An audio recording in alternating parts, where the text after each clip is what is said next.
Hello and welcome to AC's Make and Repair. Today we're going to make one of these. This is a simple wooden clamp that goes around the pedestal on your drill press. Goes through this hole here, and this simply clamps around by means of a bolt through this hole here. Then we mount our drill set like this. You might have a different drill set to this, but there's many ways you can mount your drill set to this. But what it does do is brings your drill bits closer to your drill press. You can also mount your chuck key, some other common bits you use like Forster bits, spade bits, countersinking bits, etc. Please come along with me today and I'll show you a simple step-by-step process on how to do it. Now for the construction side of it. These pieces of timber are just a piece of old pallet timber that I've dressed up on two sides. It's more than ample for enough of what we want to do. The length of the timber will vary on your drill press. So I suggest, unless you know that length, allow a little bit more. What I've done is I've allowed for my drill set, column diameter, and a 30mm thickness around the column of the timber. In my case it ended up being 340mm. Then for the width of the timber, I needed enough timber to allow 30mm around my column on either side. My column diameter was 83mm. So I needed 143mm in total width. The pallet timber easily did it. It's 170mm. You'd get away with a piece of 6-inch timber even and cut it a different way. I'll show you a different way of doing this too out of one piece of timber later. But for the ease of most people, I'm going to use 2 bits of timber this morning. The first thing I suggest you do is put a mark in 30mm from the end, which is roughly 1.25 inches for imperial people. Then take your compass or dividers. Sometimes dividers are better. Then I take my compass and I measure out on a steel ruler half the diameter of the column on my drill press. Now on my drill press, the pedestal, or the column, whatever you want to call it, the pedestal column is 83mm. So I really want about 41.5mm radius. So I'll measure that out now. I'll make it actually 41, and then I'll cut to the line neatly.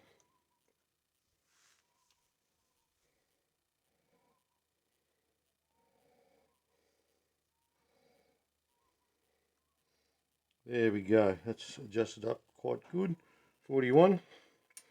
I take that, I put that on the 30mm mark that I did previous, scribe a mark, that gives me the centre of my circle. Actually I suggest, this is one thing I do suggest, is use a G-clamp to hold the two pieces firmly together. I meant to do this before I started.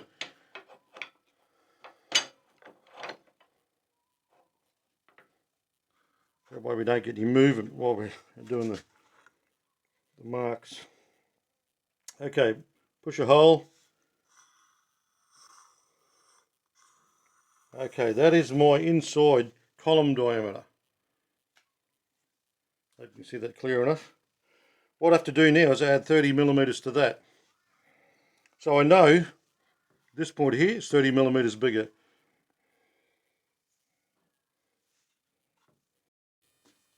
Okay, then take your compass and measure out to the edge of there. Now that allows me, I know the edge of that board's 30mm. As long as you've got a minimum of 25mm or 1 inch, that'd be fine. I've gone the thickness of the timber, 30mm. I thought that was more than safe. Put a pencil mark.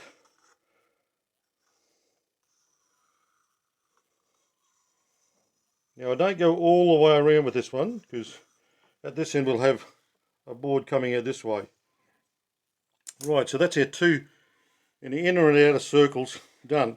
On the back of here, we put a hinge eventually. So the next thing I do is I mark out the piece of wood that comes out here. It'll be split down the middle. I'm going to make it, I'll make it 90 millimeters wide. So 45 on either side, just put a mark, 90 millimeters.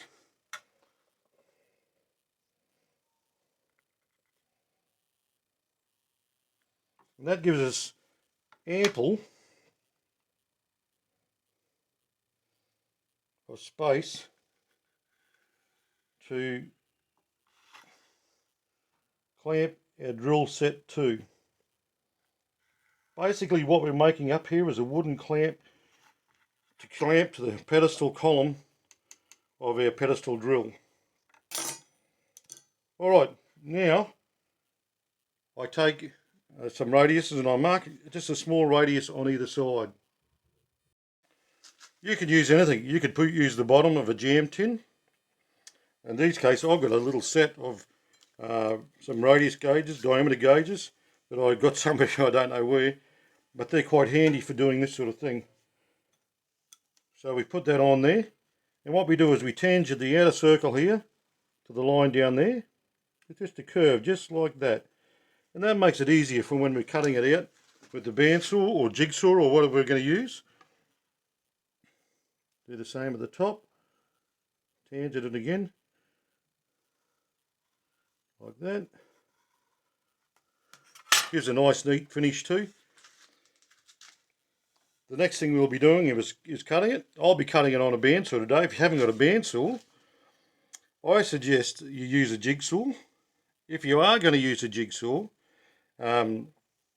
just take note, if you've got an oscillating jigsaw that goes like this with the blade, switch that back to 90 degrees so it just goes straight up and down.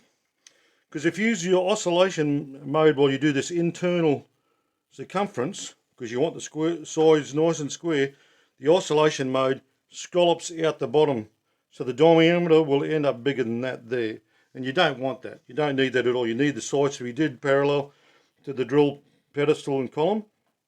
And so put your jigsaw on straight up and down mode. You may have an old style that doesn't have that in here. So it's off to the saw now. I'm at the bandsaw here now. I also thought you may be able to do this on a scroll saw if you own a scroll saw. Whatever you've got, you might have an old pattern saw, jigsaw type of machine that you could use too.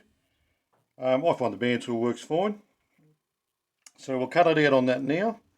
We'll cut this inside diameter first. Now what I want you to do when you do this is take care that you don't go over the line. You can't put it back once you've taken it off, and you really need a tight fit around your column so it clamps tight. We have to shave a bit off this edge later to make that clamp tight in here. So we'll do the inside diameter first, taking care that we don't go over that line, but we stay on the edge of it too. We don't want it too tight, but we definitely don't want it too loose.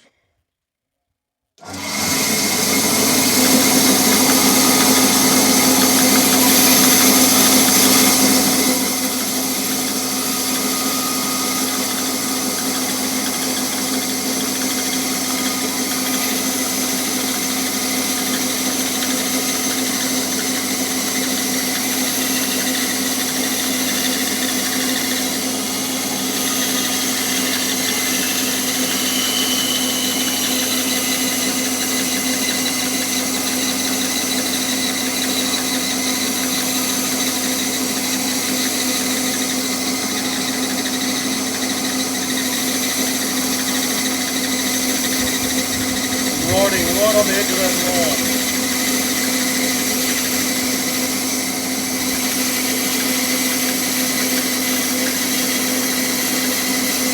Went a little bit over there accidentally. Doesn't matter. I made it a little bit tight to fit anyhow. There we go. That's the insert. Okay. So now what I do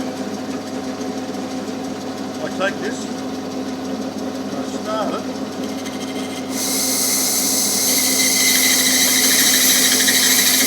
Once I start it, I'll put that up there as a bit of a fence. That'll get that nice straight edge.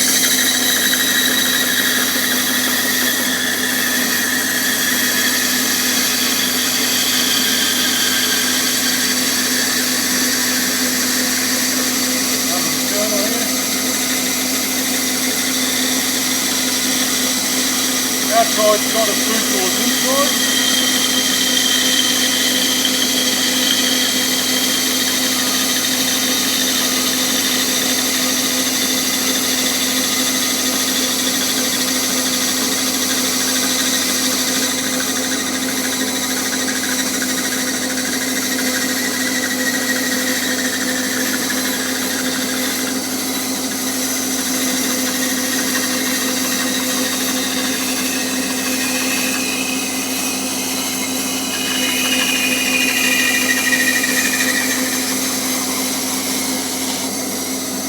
There we have it. That's how you cut one side. Now if you've got a disc sander, if you have a disc sander, you can actually sand the radius there. If you've got a oscillating spindle sander of some sort, or a spindle sander, you can do the internal there. Alternatively, you can just use a file, or I wouldn't use a rasp so much, with some sandpaper to clean that up a bit.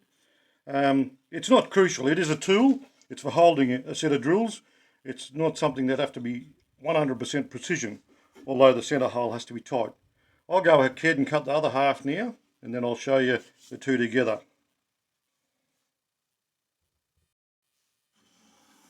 Okay, there you have your two pieces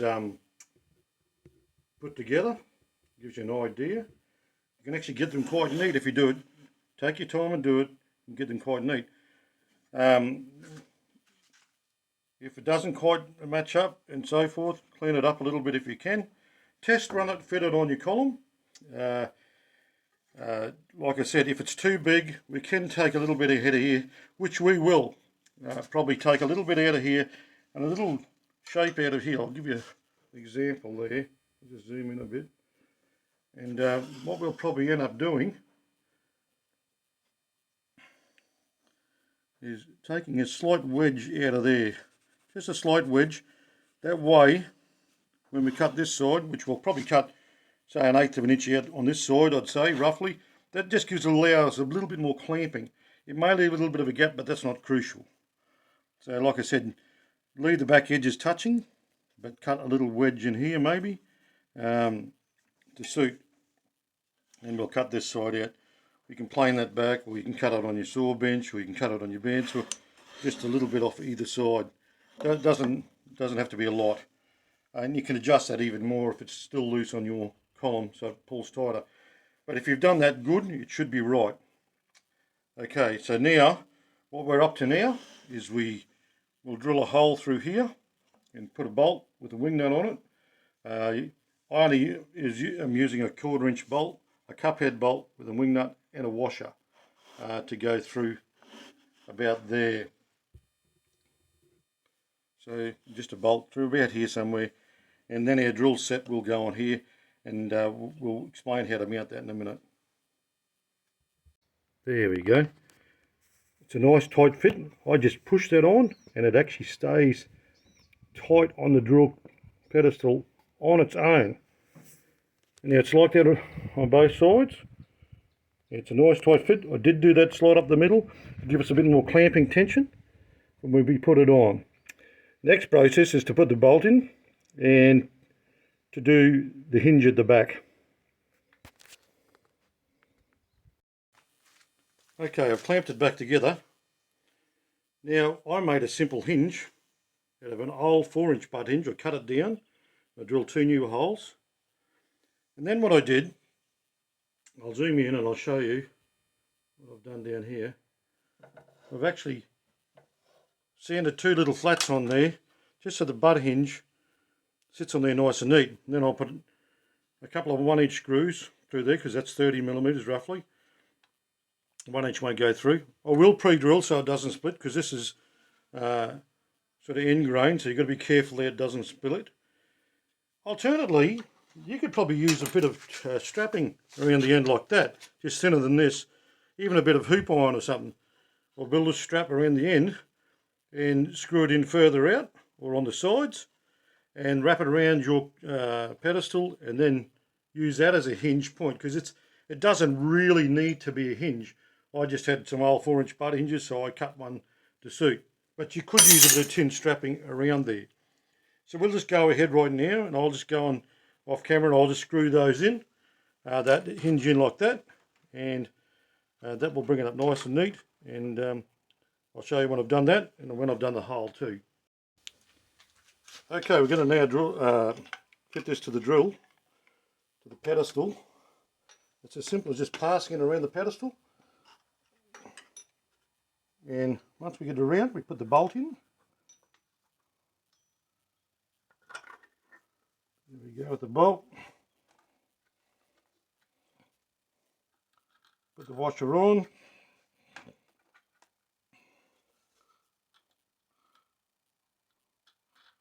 I just use a wing nut. You can use a normal nut if you want. You don't need a lot of tension on it. Like even at that there now, you can't move it. It's very rigid, very strong. You could put a lot of weight on something this big. Not that you need to, it's only a set of drills. But you can make a bigger platform. As you can see, it's quite tight even when I loosen it. So I'm going to move that up. Now, I do suggest you go above your chuck height. So it's way out of the road of your chuck, but also put it at a height that your eyes can see your drill sizes too. I'm going to mount this set of drills here, like this. Just make sure you can see that. I'm going to mount that set of drills there like that.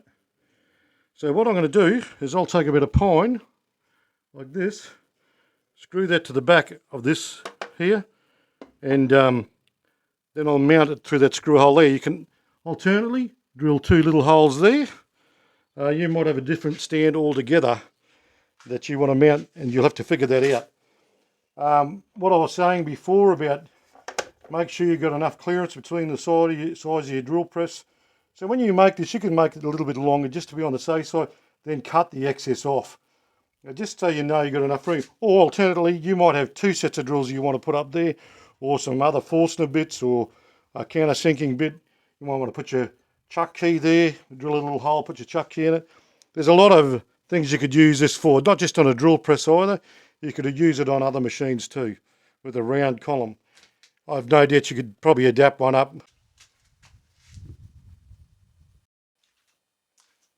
Okay, there we have it. The drill set is mounted there. I can see it clearly with my eyes to where the drill sizes are. Like I said, alternatively, you can mount it through there with a couple of screws. If you have a different style of drill set, like a rotary one, etc., you can put a little dowel pin in here, and your base. This is actually a rotary style of drill stand. You can actually put a dowel in there with a washer and use it on there too. There's many variations in drill stands. It's pretty well adaptable to your style of set. Without seeing your style, I can't give you some advice on it. Okay, there you have it. That's our finished product. I hope you like it. Also, this is another style. This one was made out of a 6-inch piece, and it was cut out of one piece. So I cut this eyepiece here first. Then I came in with the bandsaw, cut around my inner circumference, and then I cut out for the hinge. I've used a smaller hinge on that. I would recommend using a larger hinge like I did, because it gives more support. Like I said, alternately, you could even use a bit of tin strapping, even a bit of hoop iron. This has got a rotary drill stand on it. It sits on there by means of a dowel, which goes up into there, as you can see, into that. And you could mount a rotary one if you wanted to. All drill types are different. On the front, I put a box on an angle to hold some doweling bits and some small bits and countersinking bits that I use quite regularly. You could also put your chuck key in there like I said.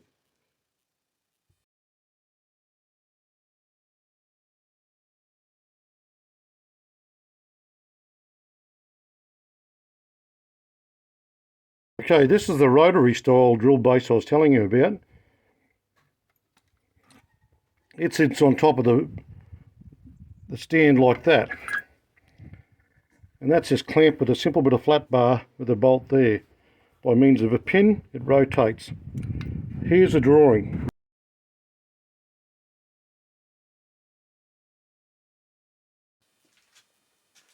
If you like this video, I've got many more projects coming up. There is a few videos there already. Please like and subscribe. But thank you for watching, and hopefully we'll catch you on the next one. Bye.